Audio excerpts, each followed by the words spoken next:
Búsqueda y rescate 2 Parte 8. Orientación. La orientación, la navegación y la cartografía son habilidades sencillas que solamente requieren práctica, sus bases son las mismas de la geometría básica.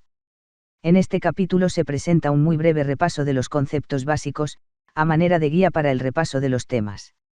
8.1 Terminología. Ubicación, el ejercicio de saber en dónde se está en un momento determinado. Orientación, es el ejercicio básico de determinar hacia dónde quedan los puntos cardinales, o los puntos de referencia más destacados en el área. Navegación, es el proceso de ir de un lugar a otro, utilizando la ubicación y la orientación. Rumbo, es la dirección, con respecto al norte, hacia donde se avanza, o en la que se encuentra un punto de referencia dado. Para efectos prácticos, se tomará como igual al azimut. Coordenadas geográficas, es un par de cifras que definen la posición de un punto de referencia, de la misma manera que en un plano cartesiano. La forma más básica de orientación es utilizar ubicando los puntos cardinales, para ello se debe apuntar hacia la dirección en la que seile el sol, este, u oriente, con el brazo derecho, y entonces, se tendrá el norte hacia el frente, el oeste, occidente, a mano izquierda y el sur a la espalda. También es posible utilizar la luna y las estrellas, pero es un ejercicio mucho más complejo que requiere nociones básicas de astronomía y algunos insumos adicionales, por ejemplo, un sextante y un libro de registro estelar, o un mapa estelar. 8.2 Brújula. Es simplemente un pequeño imán que puede rotar libremente sobre su eje para acomodarse al campo magnético terrestre. El imán se complementa con un disco o un bisel en el que están marcados los grados en que se divide el círculo, al igual que un transportador. Por depender del magnetismo, la lectura de la brújula puede afectarse por la cercanía de objetos metálicos, objetos imantados, o por corrientes eléctricas. La brújula por sí misma solo puede señalar el norte, y el rumbo hacia un punto de referencia dado, por sí sola no puede dar la ubicación de un punto y por eso debe emplearse junto con mapas en los cuales se puedan identificar los puntos de referencia visibles en el paisaje alrededor del usuario.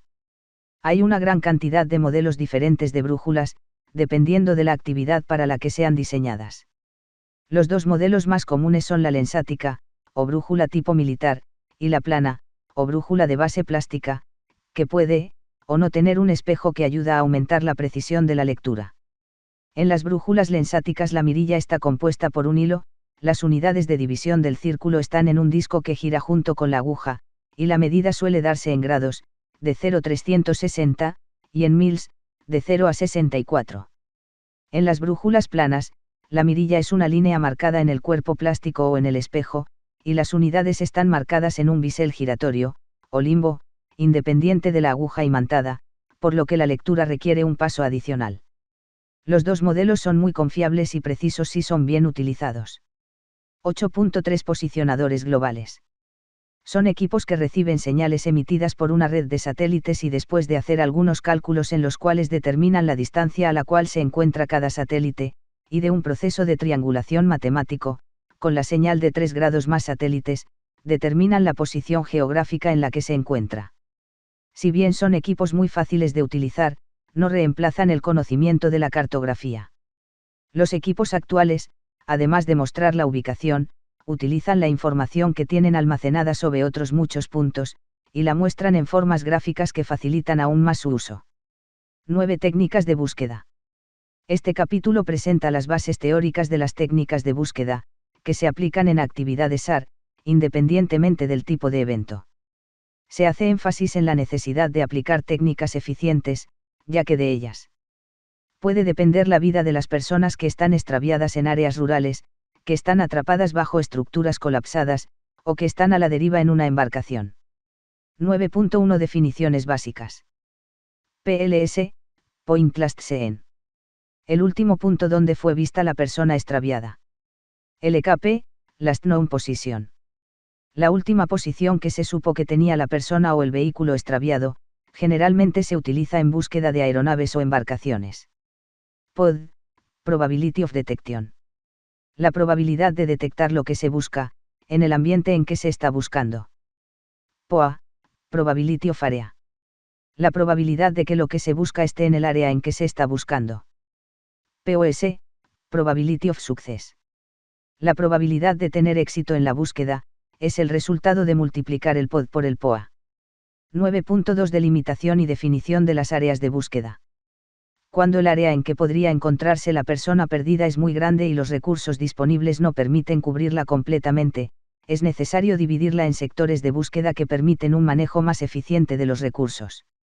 Normalmente se utilizan 4 métodos, que se utilizan de forma complementaria. Método teórico. Información de base, capacidad de desplazamiento, obstáculos al desplazamiento. Características, establece los límites máximos del área de búsqueda y es la base inicial de la división por sectores. Método subjetivo. Información de base, información específica de la persona extraviada, experiencia, interés, equipos, salud, conocimiento del área, condiciones meteorológicas, etc. Características, se basa en la intuición y experiencia de los líderes de la búsqueda, que siglo I bien puede ser acertada, puede estar influenciada por algunas características de la emergencia. Método deductivo. Información de base, comportamiento de la persona perdida, historial de casos similares, historial de casos en el área, etc. Características, se basa en información acumulada y sistematizada de eventos previos, que se analiza a partir de la experiencia de los especialistas. Método estadístico. Información de base, cálculos o estimaciones de probabilidad a partir de la misma información. Método deductivo. Características, los valores de probabilidad buscan reducir la subjetividad de las decisiones tomadas en los métodos anteriores. Dado que la asignación de recursos a uno u otro de los sectores definidos siempre será un motivo de discusiones, se sugiere el empleo de metodologías como el método Mattson, en el que cada uno de los líderes asigna una puntuación de prioridad, POA, a cada uno de los sectores, y simplemente se promedian los resultados. En el ejemplo anterior, el resultado es que el sector 1 es prioritario, por lo que en él se enfocará el esfuerzo de búsqueda, seguido del sector 3. Siempre hay que tener en cuenta la posibilidad de que la persona no se encuentre dentro del área de búsqueda, ya sea porque nunca estuvo ahí, o porque salió de ella. Ante esta opción, se recomiendan 3 acciones básicas. Complementar la información de base sobre la persona que se está buscando. Mantener contacto continuo con los familiares y amigos. Intentar confinar el área de búsqueda, estableciendo controles en puntos de entrada y de salida. 9.3 Estrategias de búsqueda. Las técnicas de búsqueda se pueden clasificar en 2 grandes grupos, que se exponen a continuación. 9.3.1 Búsqueda pasiva. Los rescatistas emiten una señal, generalmente auditiva o visual, y esperan a que la víctima responda, para proceder a localizarla. Los requisitos básicos de este método son: 1. Que la víctima esté consciente. 2. Que pueda identificar las señales de los rescatistas y 3. Que pueda emitir una respuesta que permita localizarla. Por esto, estas técnicas tienen un mejor pronóstico en los primeros días de la búsqueda. Son especialmente útiles en áreas donde una búsqueda activa represente riesgos o dificultades de acceso para los rescatistas, ya que pueden emitir sus señales desde sitios seguros y limitar las acciones de acceso y evacuación, solo a los puntos donde se localizan las respuestas. Sonidos: el sonido de llamado puede ser simple como un pito o una sirena, o puede ser un mensaje corto emitido por altavoces. Puede verse limitado por las condiciones de ruido en el área de búsqueda, o por la presencia de ecos. Por ejemplo, un río torrentoso en un cañón profundo, ocultará tanto los llamados como las respuestas. El requisito es que los equipos coordinen perfectamente tanto para emitir los sonidos de llamado al mismo tiempo, como para el silencio que se debe mantener durante la espera de la respuesta. Se debe contar con rescatistas en varios puntos separados, de modo que al escuchar la respuesta puedan cada uno indicar la dirección de la fuente, y triangular la posición de la víctima. En búsquedas rurales, se procederá a repetir el llamado escucha a medida que los equipos de rescate se acercan a la fuente. Luces: los equipos de búsqueda se limitan a hacer recorrido con luces que apuntan hacia el interior del área de búsqueda, manteniéndose en silencio para escuchar la posible respuesta de la persona extraviada. Opciones como fogatas y bengalas deben manejarse con cuidado por el riesgo de generar incendios. Estas técnicas pasivas de búsqueda también se aplican a búsquedas centradas en ondas de radio o en general, en frecuencias detectables por equipos receptores, ya sea utilizando dos o más receptores que permitan definir la dirección desde la que viene la señal, triangulación, o utilizando un receptor móvil que permita medir la intensidad de la señal captada, y que recorre el área de búsqueda hasta determinar el punto de emisión. 9.3.2 Búsqueda activa. Los rescatistas entran a la zona de búsqueda a conseguir por sí mismos los indicios que los lleven hasta el objeto de la búsqueda. Por ser métodos más dinámicos, exigen mayor cantidad de recursos que las búsquedas pasivas. Seguimiento de rastros o indicios. El objetivo es encontrar, identificar y seguir indicios que lleven hasta la persona extraviada. Estos indicios pueden ser rastros olfativos o visuales que suelen ser fácilmente alterables por el paso de personas, por las condiciones climáticas, lluvia, viento, y porque con el paso del tiempo disminuyen en intensidad, por lo cual, estos métodos deben emplearse en las primeras etapas de la actividad de búsqueda. Para la búsqueda de rastros olfativos, se utilizan los perros de búsqueda, ya sean de oteo o de rastreo, por su gran capacidad olfativa, por su adaptabilidad, por su agilidad y porque es relativamente fácil entrenarlos. Para la búsqueda de indicios visuales se debe tener una idea clara del tipo de señales a buscar. En áreas rurales la mejor opción suele ser contar con el apoyo de un cazador local. Barridos. El objetivo es revisar cada parte del sector de búsqueda, y su probabilidad de éxito está determinada por el POA y el POD. Barridos. El objetivo es revisar cada parte del sector de búsqueda, y su probabilidad de éxito está determinada por el POA y el POD. El valor del POD determina la separación crítica, es decir, la distancia ideal que debe separar a cada par de observadores, buscadores, para tener seguridad de que no pasarán por alto ni a los indicios buscados, ni a las personas extraviadas. Esta separación crítica define también el número de observadores y o el número de pasadas necesarias para barrer adecuadamente el sector de búsqueda, y por lo tanto, tiene implicaciones importantes en el manejo de los recursos disponibles. Pasadas necesarias para barrer adecuadamente el sector de búsqueda, y por lo tanto, tiene implicaciones importantes en el manejo de los recursos disponibles. Los recorridos de los buscadores deben estar controlados por navegantes y o líderes que los mantengan en la ruta adecuada. Si se desvían podrían dejar áreas sin barrer. Se aconseja trabajar en grupos pequeños que respondan a un coordinador que además de mantener la dirección adecuada, se encarga de las comunicaciones con otros grupos y con el PMU. La estrategia de barrido debe adaptarse al sector de búsqueda, por ejemplo. Al seguir un sendero estrecho, se debe decidir si algunos de los observadores van por fuera del sendero, o si el grupo entero se mantiene dentro del sendero y a cada observador se le asigna la revisión de un costado del sendero, adelante, izquierda, derecha. En áreas abiertas, se puede optar por que los observadores caminen uno al lado del otro por carriles paralelos. Es el barrido tradicional de las películas policíacas en el que los buscadores avanzan muy juntos, y es conocido en algunos ambientes como búsqueda tipo 3. En casos como búsqueda desde aeronaves, se suele optar por barridos por cotas de altitud, por barridos concéntricos o por sectores de círculo, que se amplían a medida que se alejan del punto de inicio. 9.4 Opciones para aumentar la capacidad de detección. La opción básica es el apoyo de perros de búsqueda, en la que a través de diferentes metodologías de entrenamiento se aprovechan y afinan las elevadas capacidades de detección olfativa y auditiva de los perros. Estos pueden especializarse en búsqueda de personas vivas, o de cadáveres, y en diferentes ambientes como estructuras colapsadas, en áreas abiertas, en deslizamientos, en el agua, desde un bote. Los perros de búsqueda son parte integral de los equipos de búsqueda, y al igual que con otras metodologías de búsqueda de rastros, deben emplearse antes de que la escena sea contaminada con la presencia de otras personas, y antes de que el rastro olfativo se diluya por el paso del tiempo y por condiciones ambientales.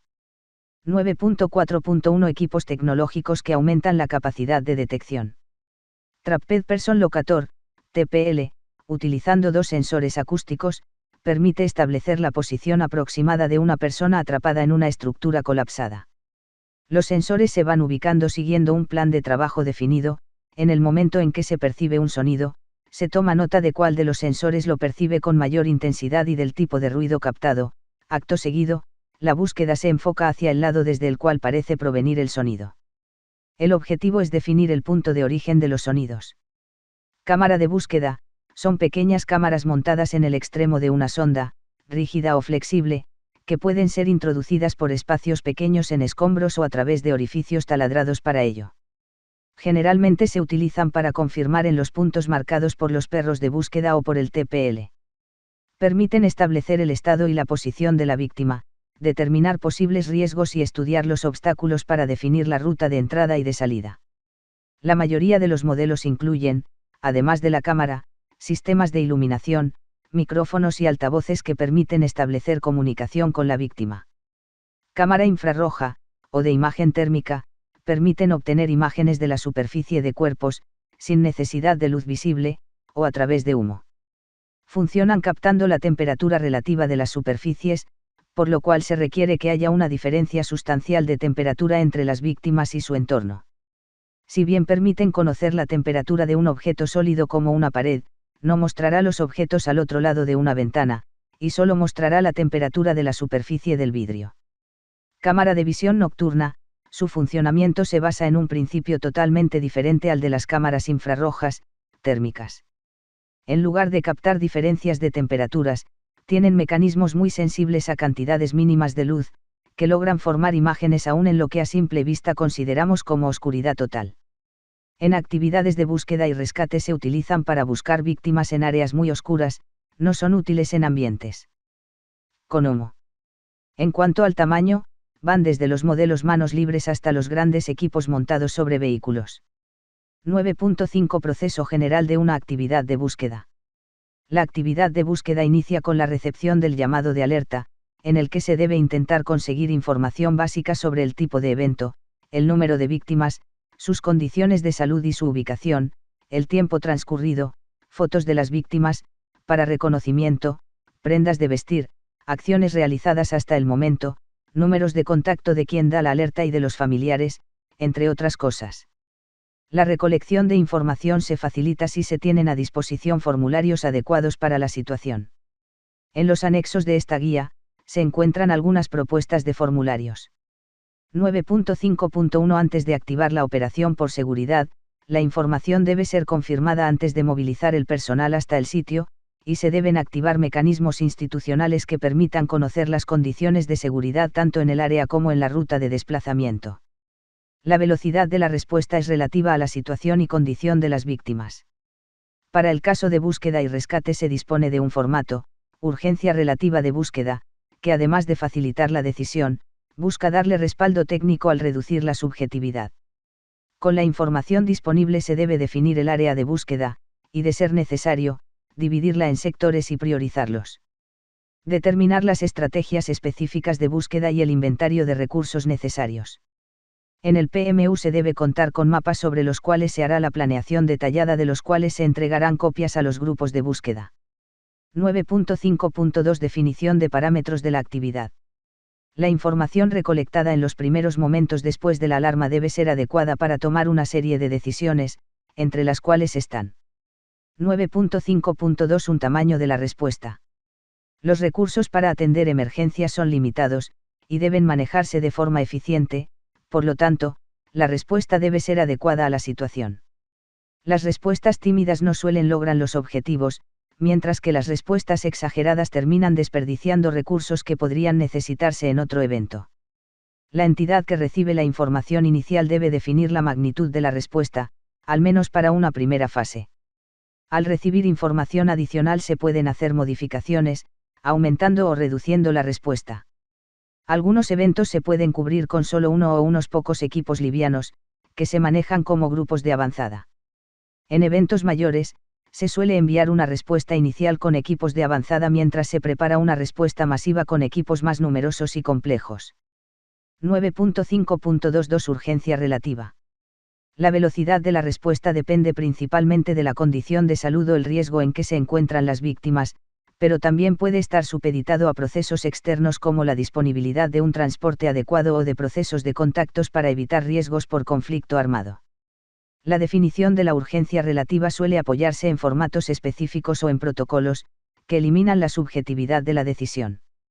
En los anexos de esta guía se incluye el formato urgencia relativa de búsqueda, preparado específicamente para el caso de búsqueda y rescate en montaña.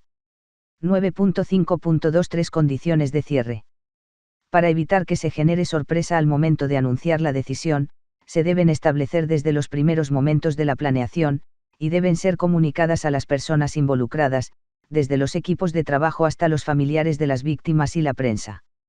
En términos generales, las actividades de búsqueda se deben cancelar cuando se da cualquiera de las siguientes situaciones. Se encuentra a las víctimas. Se terminan los recursos, tiempo, dinero, o insumos. No se puede garantizar la seguridad de los participantes. 9.5.24 Equipo de avanzada. La información inicial determinará si es necesario iniciar con un equipo de respuesta rápida que adelante labores en el área mientras se prepara una respuesta con más personas y recursos.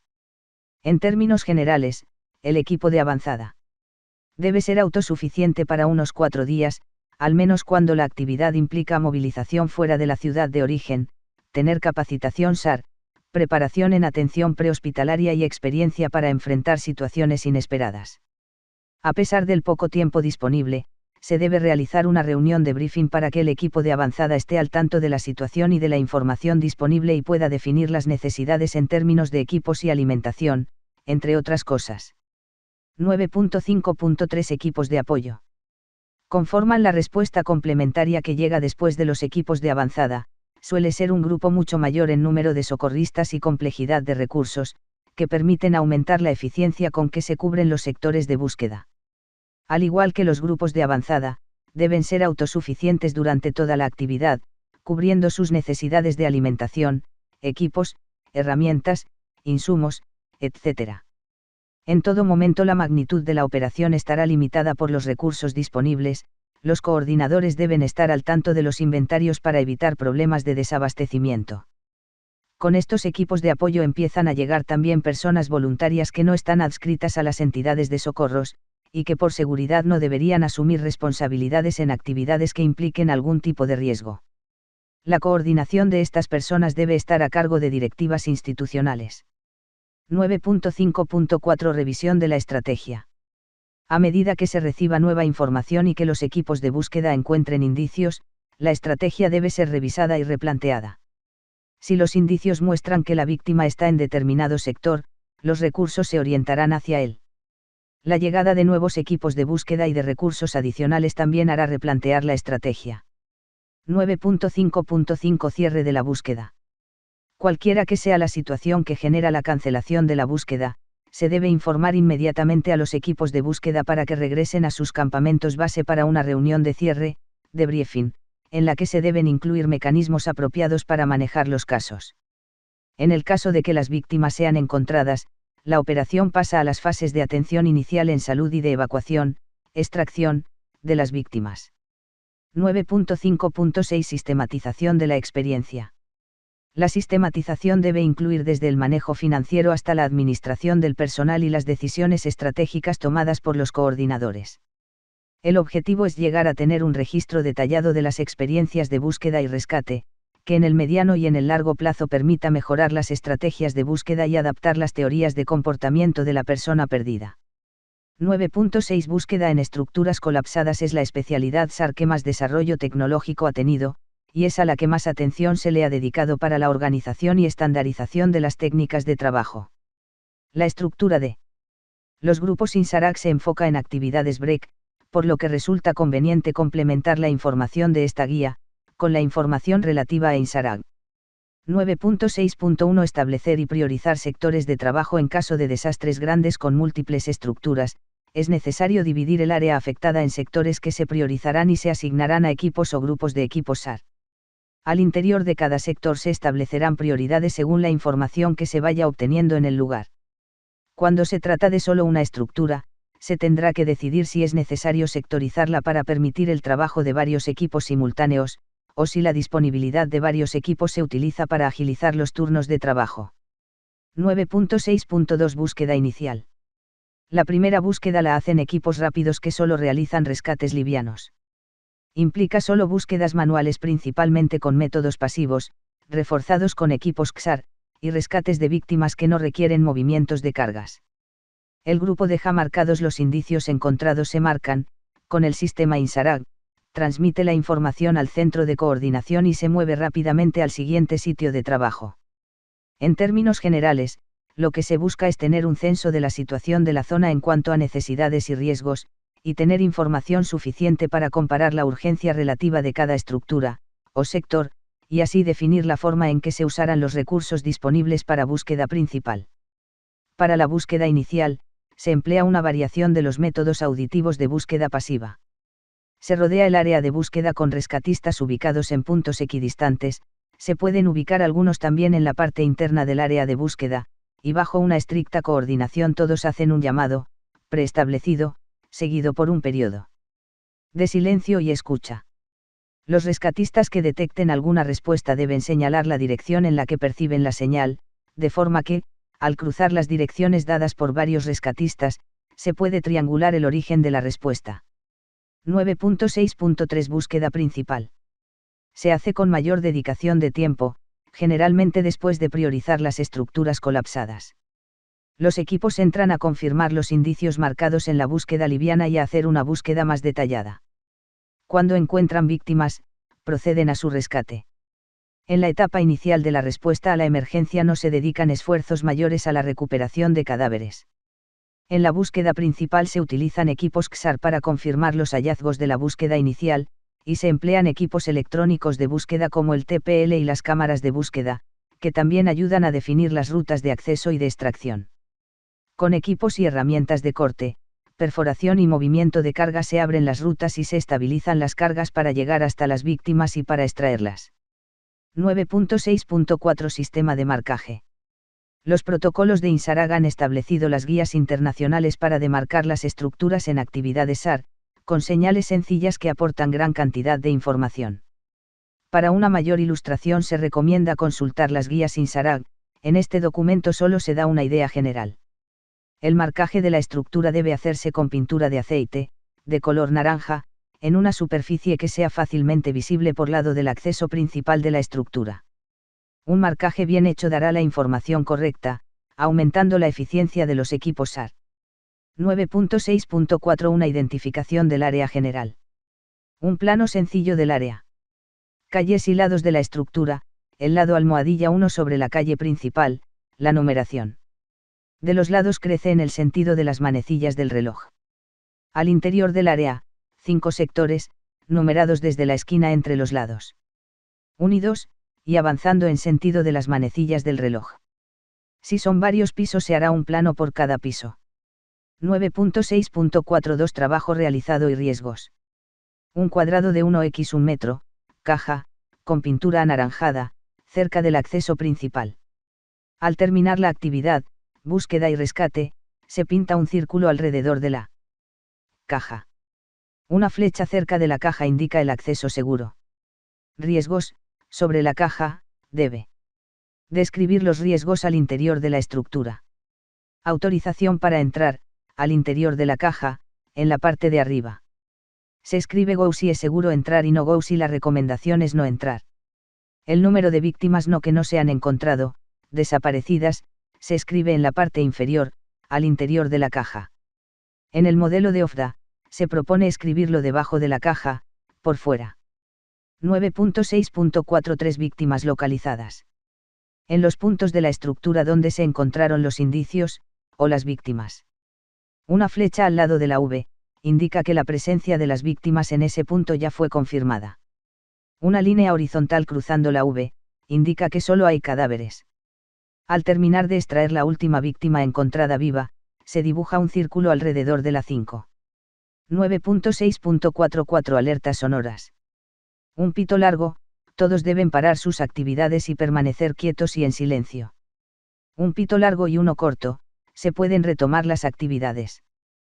3 pitos cortos, evacuación inmediata. En caso de evacuación, el coordinador de cada grupo debe hacer el conteo de su personal y si están completos, grita despejado o all clear para indicar que la evacuación fue exitosa. 9.7 Búsqueda en áreas abiertas. Suele tratarse de áreas muy grandes, que no se pueden cubrir con un solo equipo de búsqueda, y que requieren una gran cantidad de personal y de recursos. Por la gran diversidad de terrenos y tipos de vegetación es difícil establecer estrategias de búsqueda ideales, entonces se hace necesario adaptarse a cada caso. A diferencia de las actividades BREAK, en áreas abiertas no hay protocolos internacionales. Las instituciones de socorros deben mantener colecciones actualizadas y organizadas de mapas de su zona de influencia, o tener convenios que les permitan obtenerlos en el momento en que se necesiten, ya sea de las agencias de cartografía, o de otra institución.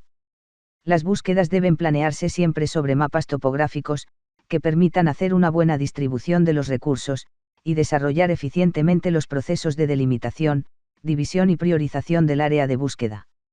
9.7.1 Delimitación, división y priorización del área de búsqueda.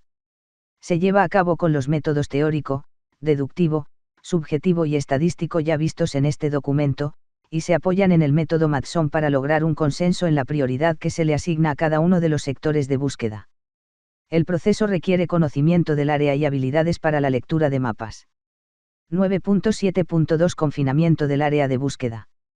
Cuando se asume que la víctima podría seguir desplazándose mientras se desarrolla la búsqueda, sería ideal cerrar las entradas y salidas, para evitar que salga del área de búsqueda. Si bien esto puede ser posible en algunas áreas de tamaño pequeño y con rutas evidentes y controlables, resulta imposible en áreas muy grandes y sin rutas definidas, como es el caso de las zonas rurales en Colombia. La mejor aproximación es establecer puestos de control en las principales rutas de acceso. 9.7.3 Estrategia de búsqueda. En general, por tratarse de áreas tan extensas, es más eficiente iniciar con métodos de búsqueda de rastro o de indicios mediante grupos que se puedan desplazar rápido, búsqueda tipo 1, y solo desarrollar barridos en áreas con POA muy altos, cuando los indicios han reducido las opciones a uno o unos pocos sectores. Los bosques tropicales, con su vegetación densa reducen el POD, pero al mismo tiempo dificultan la ejecución de búsquedas por barridos con grupos que se desplazan de forma paralela, barridos sueltos o estrechos. La estrategia que se escoja debe ser adecuada al tipo de terreno, relieve, al tipo de vegetación dominante y a la disponibilidad de recursos. 9.7.4 Equipos de búsqueda. Los equipos de búsqueda en áreas rurales deben limitarse en tamaño para permitirles mayor agilidad. En montaña y selva se recomienda trabajar con grupos de 4 grados 5 personas, con las siguientes funciones. Navegante. Comunicaciones. Atención prehospitalaria. Logística. Vaquiano, persona de la comunidad local, con conocimiento de la zona. Aunque cada integrante tiene una labor principal, todos deben tener capacitación básica en las demás labores, de modo que en caso necesario puedan reemplazar o apoyar al encargado. Cuando el grupo logra llegar hasta donde la víctima, automáticamente se termina la búsqueda y todos deben pasar a un papel de apoyo en atención prehospitalaria. Los grupos deben ser autosuficientes para al menos 4 días, dependerá de las características del evento y de la zona. 9.7.5 Campamento base. El campamento base es el equivalente al PMU, pero en zonas rurales alejadas. Deben contar con área para administración del evento. Comunicación con las sedes de los grupos de socorros y con los equipos de búsqueda. Área de descanso para los participantes. Baterías sanitarias. Área de parqueo. Área de cocina y comedor. 9.7.6 Apoyo aéreo.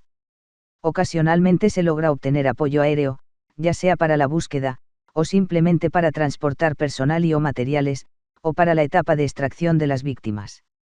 9.7.6 Una limitaciones. Las características de la operación y de la zona en donde se desarrolla requerirán ciertas características de las aeronaves de apoyo. Se debe tener claridad sobre los siguientes puntos. Techo de vuelo. Autonomía, horas.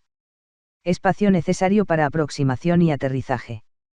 Capacidad para pasajeros y o camillas. Velocidad mínima de vuelo. Disponibilidad de equipos especializados, FLIR. 9.7.62 Comunicación. Lo ideal es tener comunicación directa entre los equipos de búsqueda y las aeronaves de apoyo. Para esto hay dos opciones básicas. Dotar a los equipos de búsqueda con radios con frecuencia VHF aeronáutica. Dotar a las aeronaves con radios con las frecuencias de los grupos de socorro. La comunicación por señas es limitada en cuanto al repertorio de mensajes, y no hay garantía de que sea entendida por todos.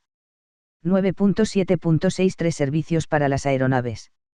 Además de los espacios de aterrizaje y de las rutas de aproximación, hay que tener en cuenta los costos de combustible y mantenimiento, que pueden disparar los costos generales de la actividad. Cuando se pueda contar con un espacio adecuado de aterrizaje, se debería estudiar la opción de montar una base para reabastecer combustible y para parquear las aeronaves durante la noche. 9.7.64 Consideraciones de seguridad. Las aeronaves que apoyen actividades SAR deben contar con todos sus sistemas de seguridad y estar en óptimas condiciones. La actividad SAR no debe ser excusa para cometer acciones imprudentes. Las rutas de aproximación y las áreas de aterrizaje deben estar despejadas de obstáculos y objetos que puedan ser levantados por el viento generado por los motores. Y debe haber personas encargadas de controlar el acceso de terceros a la zona de aterrizaje. La aproximación de las personas a las aeronaves en tierra debe hacerse por la ruta establecida por el encargado de seguridad, y solo cuando éste lo autorice.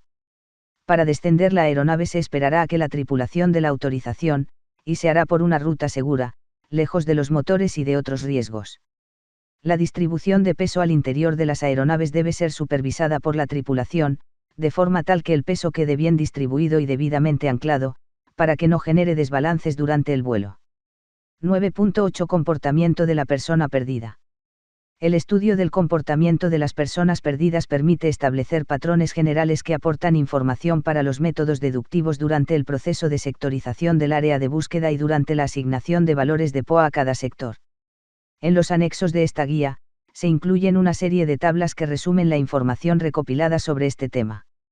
Se debe tener presente que esta información proviene de países como Canadá, Estados Unidos e Inglaterra, IL, 1998, Perkins, 2004, donde las condiciones de las zonas rurales y los bosques son diferentes. Para poder contar con información local, es indispensable mejorar los procesos de registro y sistematización de las experiencias locales de búsqueda. Los principales autores, como Kenneth Hill, consideran los siguientes grupos de población, cada uno con características específicas. Niños, 1 a 3 años. Niños, 4 a 6 años. Niños, 7 a 12 años. Ancianos, más 65 años. Con Alzheimer. Bajos de ánimo. Con discapacidad cognoscitiva, retardo mental. Caminantes. 9.9 Búsqueda de aeronaves y embarcaciones. Se basan ya sea en la última posición conocida, el EKP, y el plan de ruta, y o en la captación de señales de auxilio emitidas ya sea de forma manual o por equipos automáticos. Para la estrategia de búsqueda se mezclan métodos activos y pasivos. Por una parte, se ubica el origen de las señales de auxilio emitidas ya sea de forma manual o por los equipos automáticos, beacons, que forman parte de los equipos obligatorios de aeronaves y embarcaciones. Al mismo tiempo, se utilizan métodos de rastreo determinados por las condiciones del terreno, la amplitud del área de búsqueda y las condiciones climáticas. Las búsquedas de aeronaves y embarcaciones suelen utilizar apoyo de sistema de radares y de aeronaves, por lo cual los grupos SAR deben tener clara la forma de comunicarse con ellos de forma eficiente. El personal que está buscando desde aeronaves debe tener en cuenta las características y el POD de lo que se está buscando para determinar variables como la altitud y la velocidad con que se efectúan las observaciones. En primera instancia, se asume que el objeto buscado mantendrá su plan de ruta, y por lo tanto, la búsqueda se debe hacer sobre esa trayectoria. Es importante tener en cuenta el tiempo transcurrido y la velocidad de desplazamiento del objeto buscado, para definir el área de búsqueda o de probabilidad, la cual va aumentando a medida que pasa el tiempo. En un segundo paso, cuando se asume que el objeto de búsqueda se está desplazando por factores externos que ocasionen deriva, como corrientes marinas y o vientos, estos deben ser tenidos en cuenta para actualizar periódicamente el área de búsqueda.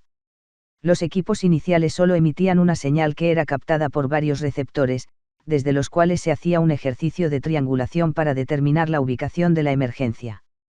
Al integrar tecnología de posicionamiento global, ahora la señal de auxilio puede incluir las coordenadas desde donde es emitida, facilitando la respuesta. Limitaciones del sistema. La señal solo puede ser emitida por un tiempo limitado por la duración de la batería, que es consumida rápidamente por tener que enviar la señal hasta un satélite. La capacidad de respuesta local. El alto costo de los emisores. Los equipos emisores se hacen cada vez más pequeños y confiables, y ya hay algunos modelos portátiles que se pueden llevar en el morral, por ejemplo, ACR Terrafix 406 IO. 10 Rescate vehicular.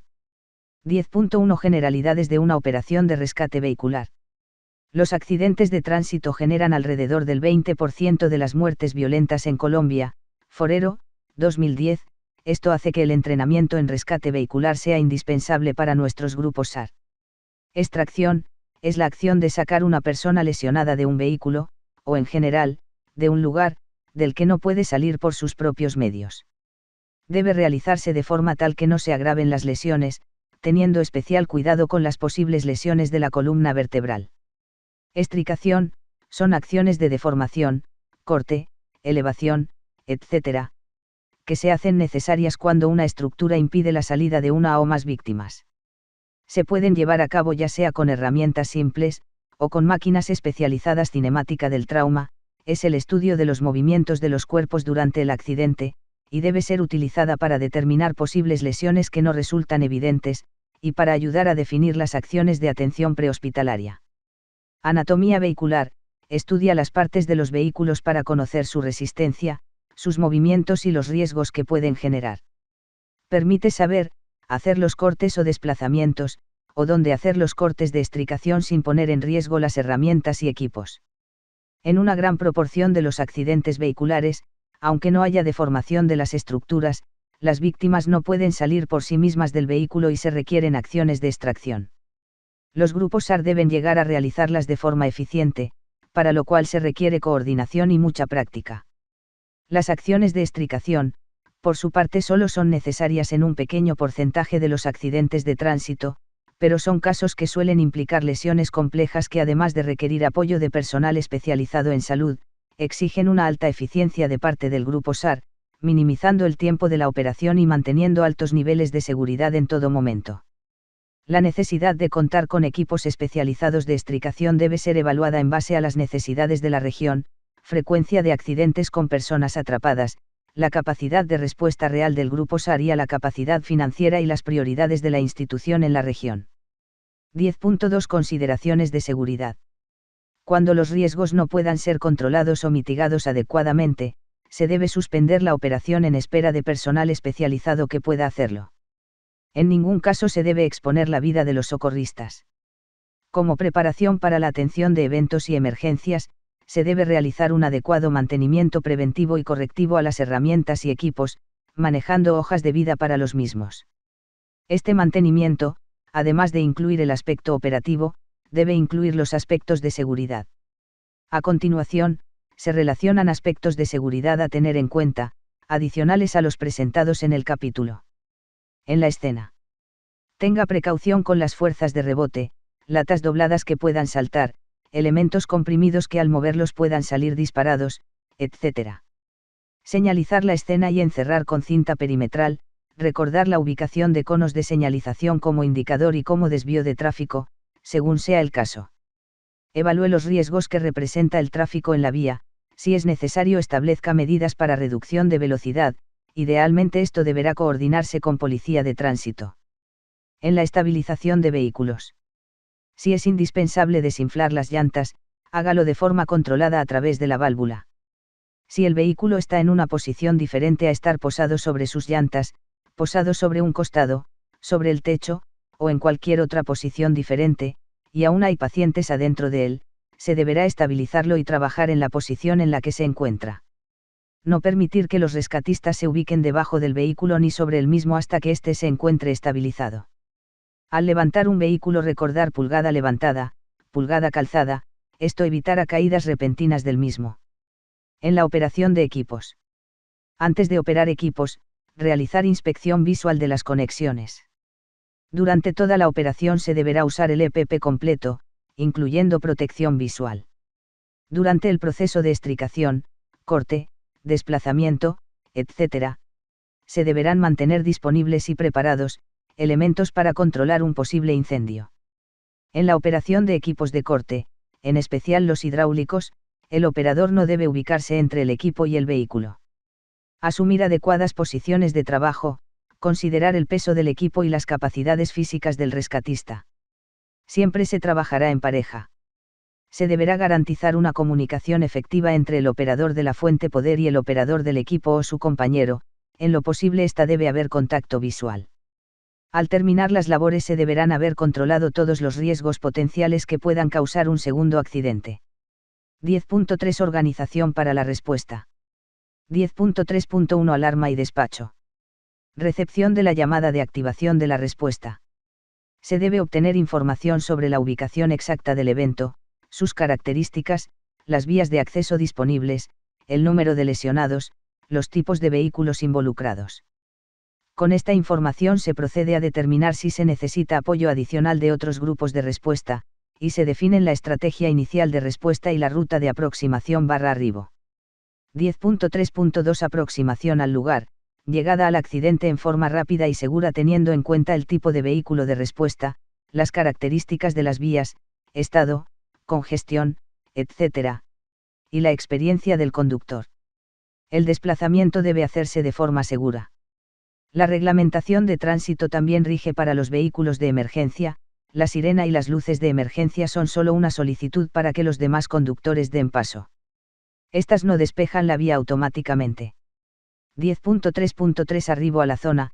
Desde la aproximación se debe empezar a evaluar la escena mediante la posición de los vehículos y sus partes, la presencia de humo, vapores o derrames, la presencia, o no de público y su estado de ánimo, las condiciones de tráfico, entre otras variables. Se debe hacer el reporte de llegada a la central, y hacer una evaluación rápida pero detallada de la situación de seguridad, antes de desplegar los equipos. Una vez se tiene certeza de que la zona es segura, se hará una evaluación rápida de los lesionados, para establecer prioridades de trabajo, se definirá el plan de acción, y se hará un nuevo reporte a la central, presentando la situación encontrada y de ser necesario, las necesidades identificadas. 10.3.4 Aseguramiento del área y zona de impacto. El objetivo es poder trabajar en una zona segura, y para ello es necesario delimitar el perímetro de trabajo utilizando cintas, conos, apoyo de las autoridades policivas, o simplemente, personas que nos ayuden a mantener el perímetro. Los vehículos que transitan por la vía deben poder ver la señalización de forma anticipada para que reduzcan su velocidad y no representen un riesgo adicional. Los vehículos de respuesta, además de estar siempre en posición de salida, pueden ser parte de la señalización del perímetro. Los riesgos adicionales como redes eléctricas afectadas, derrames de combustible, estructuras debilitadas o colapsadas, materiales peligrosos, deben ser controlados antes de iniciar las acciones de rescate vehicular. Lo mismo sucede para casos en que los vehículos están en el agua, o en derrumbes. 10.3.5 Estabilización del vehículo. El objetivo es evitar que la estructura se mueva durante las acciones de extracción/extricación, ya que se podrían generar lesiones adicionales a los ocupantes del vehículo, y a los socorristas que están dentro, o cerca de él. Sobre 4 ruedas. En lo posible activar el freno de mano del vehículo. Bloquear vehículo utilizando cuñas escalonadas en 3 puntos sólidos de la carrocería, no interferir con la apertura de las puertas. Si es necesario desinflar las llantas, se deberá hacer manipulando las válvulas para evitar movimientos bruscos. Posado sobre un costado. Utilizar postes de madera en diagonal, entre la carrocería y el suelo y asegurarlos con cinta tubular o con cuerdas. Instalar vientos con cinta tubular o con cuerdas desde un punto alto de la carrocería hasta un punto fijo, árbol, poste de luz, etc. o estacas, de forma que se limiten los posibles movimientos del vehículo. Posado sobre techo. Se debe evitar que el techo se aplaste por debilitamiento de los postes o parales, identificar al menos 4 puntos, 2 en la parte delantera, capó, y 2 en la parte trasera, bodega, bajo los cuales se pueda armar entarimados que sirvan de puntos sólidos entre la carrocería y el suelo. Casos especiales. Vehículo colgante, vehículo sobre vehículo, vehículo en caño, transporte masivo. Deberán ser atendidos por el nivel intermedio o pesado. 10.3.6 Acceso al paciente. Se deben tener claras varias opciones de rutas de acceso y de evacuación, tanto para los socorristas como para los lesionados. Estas pueden ser a través de las puertas, incluyendo la del baúl, a través de las ventanas, o en casos especiales, abriendo nuevos accesos a través de la estructura. En todo caso, las rutas deben ser seguras y deben permitir la evacuación de los lesionados, idealmente en el orden de prioridad de atención. La apertura de rutas debe tener en cuenta consideraciones de seguridad tanto de los lesionados como de los socorristas. En algunos casos, los lesionados estarán recostados sobre las puertas, o muy cerca de las ventanas que se deben romper, lo que implicará tomar medidas de precaución adicionales. La ruta de evacuación debe considerar minimizar los movimientos de los lesionados, para reducir el riesgo de agravar sus lesiones. El ingreso al vehículo debe contar con la autorización del encargado de la seguridad, y se debe priorizar al personal MEC. 10.3.7 Estabilización del paciente. Se deben emplear técnicas de atención prehospitalaria, dirigidas por personal de salud debidamente certificado. En esta guía no se ahondará en las técnicas de APH. En lo posible, se debe buscar estabilizar a los lesionados antes de realizar la extracción, pero en algunos casos, por disponibilidad de espacio, por condiciones de seguridad, o por la naturaleza misma de las lesiones, será necesario realizar la estabilización afuera del vehículo. Esta decisión debe tomarse entre el personal de salud y el encargado de seguridad. 10.3.8 Procedimiento de extricación. Se hacen necesarias cuando alguna parte de la estructura del vehículo, o de otra estructura afectada en el evento, dificulta la salida de los lesionados. Cada acción debe ser parte de la estrategia de creación de rutas de acceso y de evacuación, y debe ser siempre lo más simple posible. En algunos casos, acciones simples como mover un asiento o abrir una puerta pueden crear el espacio necesario. Cada movimiento debe ser planeado y se deben evaluar sus posibles consecuencias como movimientos bruscos de la superficie sobre la que está el paciente, o movimientos que pueden debilitar la estructura de soporte del vehículo. Cuando las acciones simples no logran el espacio necesario para liberar a la persona, se deben evaluar acciones más drásticas como las siguientes, entre otras muchas. Ruptura y o extracción de vidrios. Apertura de puertas bloqueadas por deformación de la estructura. Corte o desarticulación del pasador de seguridad de las puertas. Desplazamiento forzado de elementos como volante, columna de dirección, pedal, asientos. Plegado o desmonte del techo. Siempre se debe contar con el equipo adecuado y con suficiente preparación para utilizarlo. Estas maniobras pueden poner en riesgo a los socorristas y a las personas lesionadas, y solo deben emplearse cuando sean absolutamente indispensables. En casos especiales, las maniobras de extricación pueden orientarse a la recuperación de cadáveres. Esto solo se hará teniendo una solicitud formal de la Fiscalía, o quien haga sus veces, y con autorización expresa de la central. 10.3.9 Procedimiento de extracción. El objetivo es llevar al paciente al exterior del vehículo, para realizar la valoración secundaria, complementar las acciones de estabilización en salud, y proceder a su traslado a un centro hospitalario. El procedimiento es coordinado por el personal de atención en salud, con apoyo de los rescatistas, y si las circunstancias lo permiten, debe hacerse solo después de garantizar permeabilidad de la vía aérea. Controlar hemorragias, estabilización general. Inmovilización de la región cervical mediante collar cervical, e inmovilización general de la columna vertebral, en lo posible mediante un chaleco de extricación o una tabla medio dorso. Inmovilización de lesiones osteo-articulares. Se debe tener claridad sobre los movimientos a realizar, incluyendo hacia qué lado se girará el paciente y en qué momento se trasladará a la camilla rígida. La ruta de evacuación debe estar definida y preparada. En caso de existir una situación de peligro inminente, y siempre y cuando las condiciones de seguridad sean adecuadas para el grupo de respuesta, puede ser necesario emplear técnicas de extracción rápida, que deben haber sido practicadas previamente y que requieren una alta coordinación entre los integrantes del grupo. 10 de marzo de 2010 Control final de la escena. Una vez que los lesionados han sido entregados al personal de salud, los organismos de socorros deben controlar los riesgos remanentes en el área para evitar accidentes adicionales. Esta actividad debe hacerse en coordinación con la Fiscalía, de modo que no se perturben sus procedimientos de investigación. 10 de marzo de 2011 Recogida y chequeo de equipos. El objetivo es recoger, limpiar, y organizar los equipos, de modo que estén preparados para la siguiente operación. Entre otras acciones, se debe revisar del funcionamiento de equipos empleados.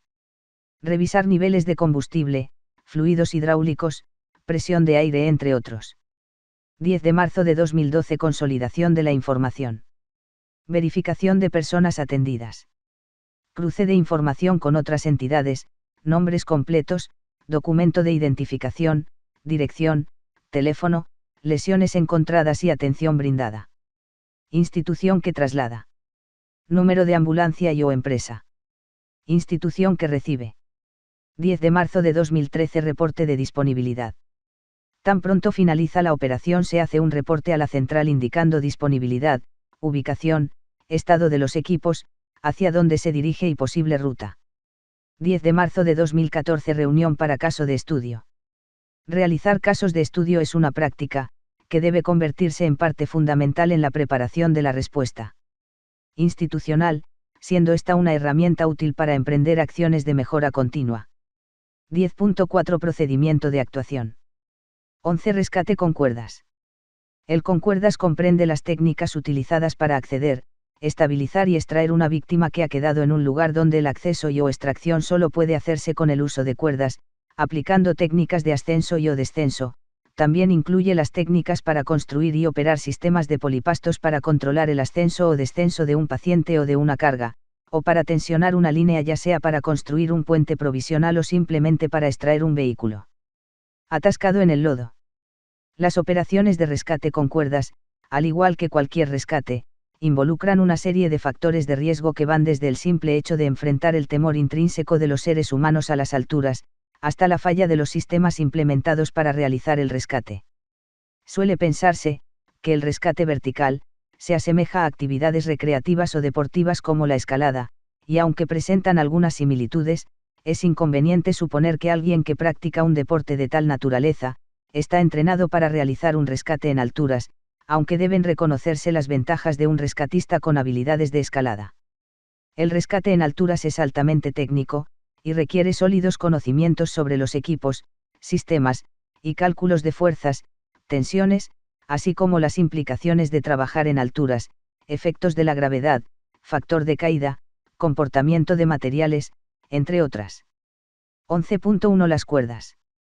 En actividades AR se utilizan normalmente cuerdas de entre 8 y 12 milímetros de diámetro, diseñadas específicamente para actividades de rescate y o escalada, y para las cuales se conocen los valores de resistencia a la tensión, y su capacidad de elongación. Las cuerdas que se utilizan actualmente tienen una estructura compuesta por dos partes principales. Funda, o camisa, es la cubierta exterior, y protege las fibras internas de la abrasión por rozamiento y de la acción directa de los elementos del ambiente. Aporta alrededor del 20% de la resistencia a la tensión. Los patrones de colores permiten identificar si la cuerda está en movimiento. Alma, o centro, son las fibras internas, y aportan alrededor del 80% de la resistencia a la tensión. Dependiendo del material y de la capacidad de elongación de la cuerda, varía la forma en que se trenzan los hilos. Se utilizan dos tipos principales de cuerdas, las cuerdas estáticas, norma en 892, que tienen menos del 2% de elongación y que son utilizadas como línea de trabajo, ascenso, descenso, manejo de cargas, y las cuerdas dinámicas, norma en 1891, que tienen entre el 5 y el 10% de elongación y son utilizadas como líneas de seguridad. A pesar de ser fabricadas para resistir grandes tensiones y condiciones de trabajo exigentes, se les debe dar un cuidado especial para alargar su vida operativa. Durante el trabajo. Minimizar el contacto con polvo o partículas que puedan entrar al tejido de la funda donde aumentarían el daño por fricción. Proteger de grasas, aceites y en general de productos químicos, hay cuerdas especiales para trabajar en eventos hazmat. Proteger del agua. Una cuerda mojada aumenta considerablemente su peso y puede hacerse resbalosa para algunos equipos, hay cuerdas impermeables, pero no son muy comunes. Proteger de puntos de excesivo rozamiento, utilizando roldanas, o algún otro tipo de protectores. Reportar en forma verbal y por escrito, todo evento que pueda reducir la vida útil de los equipos. Los equipos afectados deben marcarse y retirarse de la actividad. En la bodega. Almacenar en un sitio fresco y seco, empacadas para evitar acumulaciones de polvo. En bolsas debidamente etiquetadas, tipo, longitud, diámetro, estado. Manejar un formato de hoja de vida para cada equipo. Los equipos dados de baja deben destruirse para evitar que sean utilizados por otras personas. Lavado. Con jabón suave, sin utilizar cepillos ni abrasivos. Dejar secar a la sombra y sin enrollar. 11.2 Nudos. Existe diversidad de nudos que son útiles y aplicables a las operaciones de rescate, sin embargo, para simplificar el trabajo, Para aumentar la seguridad y para facilitar los relevos en trabajos prolongados, se ha seleccionado un pequeño grupo de nudos básicos con los cuales se pueden desarrollar todas las actividades de rescate. La selección de los nudos se hizo teniendo en cuenta los siguientes factores. Son fáciles de elaborar y de desbaratar, aún después de ser sometidos a cargas considerables.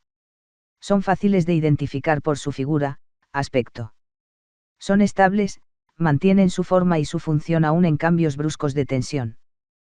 Tienen una alta resistencia residual. Se debe tener siempre en cuenta que cada nudo que se le hace a una cuerda, genera puntos en donde se concentran las tensiones y por donde se puede romper la cuerda. La resistencia residual es el valor de resistencia de la cuerda con el nudo, en relación con la resistencia original de la cuerda, sin el nudo. Los nudos de figuras más enredadas y con estrangulamientos reducen la resistencia de la cuerda en mayor proporción. 11.3 Equipo de protección personal, EPP. A continuación, se presenta el listado de los equipos mínimos de protección personal para todo socorrista que participe en una actividad de rescate con cuerdas, ya sea en una operación real, o durante un entrenamiento. Arnés, es el elemento que nos une a la cuerda, y debe cumplir con la norma en 813. Se deben revisar y verificar todos sus ajustes y su sujeción al mosquetón. Para actividades prolongadas debe ser de cintas anchas, para aumentar el área de contacto, y debe tener espumas que aumenten la comodidad, mientras que en actividades de corta duración se pueden utilizar arneses de cintas. El arnés completo, silla más pechera, se preferirá sobre el de silla, o pélvico, por repartir la tensión entre la pelvis y la cintura escapular, y será exigido para actividades como descensos controlados por chimeneas. Casco, para proteger de golpes por objetos, hasta 5 kN, solo se utilizarán cascos diseñados para escalada y o rescate, que tengan los sellos de aprobación de las normas en 12.492, o los cascos para actividades industriales con norma en 397. Cada usuario debe ajustarlo para evitar que se desplacen en el momento de un accidente. En algunos ambientes se exigirá casco con visera incorporada. Protección ocular, monogafas, careta o visera, en material resistente, que proteja de las secreciones del paciente y o de partículas que se desprendan durante el trabajo vertical, e idealmente que tenga protección UV. Los lentes de vidrio formulados no se consideran como elementos de protección y deben cubrirse con gafas de seguridad adecuadas. Deben contar con un elemento que las sostenga mientras no están en uso. Guantes, independientemente del material, hilo, carnaza, etc., deben proteger de la fricción de la cuerda y de las superficies cortantes, y al mismo tiempo, debe permitir el movimiento completo de los dedos para la operación de los equipos. Botas, la caña debe cubrir y abrazar el tobillo para darle mayor estabilidad. Las botas de tela no cumplen con el segundo objetivo, por lo que no se consideran como EPP en este caso. La suela debe tener tacón y un labrado adecuado para el sustrato. Las botas con puntera solo son requisito en ambientes industriales, o en actividades break. 11.4 Equipos básicos mosquetones. Son elementos de unión que pueden tener muchas formas diferentes, dependiendo del uso al que estén destinados. Los mosquetones utilizados en actividades SAR deben tener los valores de resistencia grabados en un costado, y deben cumplir con las normas en 362 y o en 12.275. Están diseñados y probados para 3 condiciones de carga, y deben tener grabada la resistencia para cada una de las condiciones. Consideraciones de seguridad. Los que no tienen cierre de seguridad, puerta libre, solo se deben usar para cargar equipos que no estén en uso. No se deben unir 2 mosquetones en línea, pues se genera una fuerza de torsión para la que no están diseñados. Los mosquetones con cierre de rosca, deben asegurarse llevando la tuerca al límite y retrocediendo aproximadamente una vuelta, sin que quede desasegurado, para evitar que la dilatación por fricción o la entrada de partículas lo bloqueen en posición cerrada. Cintas, son tejidos tubulares con resistencia conocida a la tensión, que se utilizan para anclajes rápidos, para construir arneses o como elementos de unión entre mosquetones, cinta express, o entre otros elementos, siempre y cuando no haya bordes agudos que puedan cizallarlas. Se les deben dar cuidados similares a los de las cuerdas, pero a diferencia de ellas, sobre las cintas solo se trabajan nudos planos. Descendedores, son equipos que controlan y reducen la velocidad de desplazamiento sobre la cuerda. Dependiendo de la forma y del área total, sirven para determinadas actividades, el más empleado en actividades SAR es el 8 con orejas, que permite descensos de hasta 30 metros y da la opción de hacer bloqueos completos, en descensos un poco más largos, pero sin carga adicional, se utiliza el stop, y en descensos largos, con o sin carga adicional, se debe utilizar un rack. Ascendedores, son también frenos que bloquean el paso de la cuerda en un sentido, principalmente por estrangulamiento y en menor medida, por fricción. Son derivaciones del nudo Prusic y se pueden utilizar ya sea para ascensos, para controlar el movimiento de una cuerda al manejar cargas, o en líneas de seguridad. Para ascensos, el más utilizado es el Jumar o el Ascensión, Petzl marca registrada, o su equivalente en otras marcas, como el N-Force de Diamondback marca registrada, que tienen manijas y además de estrangular la cuerda, la asegura con unas pequeñas uñas en el tambor excéntrico. El Gibbs es un modelo sin manija, utilizado principalmente en el manejo de cargas. Descendedores con autobloqueo, son modelos de descendedores que incluyen mecanismos de bloqueo del paso de la cuerda y que vienen haciéndose populares por las ventajas que ofrecen en seguridad y en comodidad. 11.5 Equipos complementarios. Poleas, son elementos que cambian la dirección de una cuerda, utilizando un ángulo adecuado. Utilizar mosquetones en vez de poleas puede romper la cuerda por lo agudo del ángulo de giro. Se pueden utilizar de manera combinada entre poleas fijas y poleas móviles, para crear un aparejo reductor de fuerza, polipasto.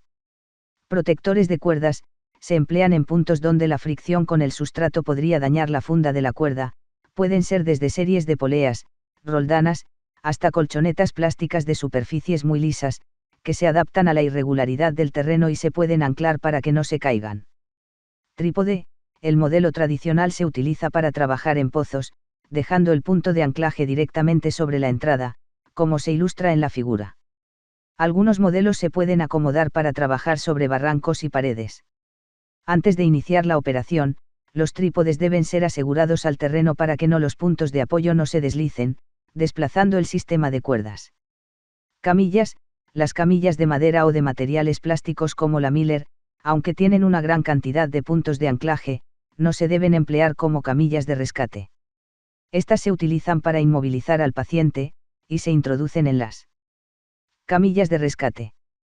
Las camillas más utilizadas para rescate con cuerdas son la canastilla y la sked, ambas cuentan con varios puntos de anclaje y su forma permite que la estructura ayude a cubrir y proteger al paciente. 11.6 Preparación de la respuesta.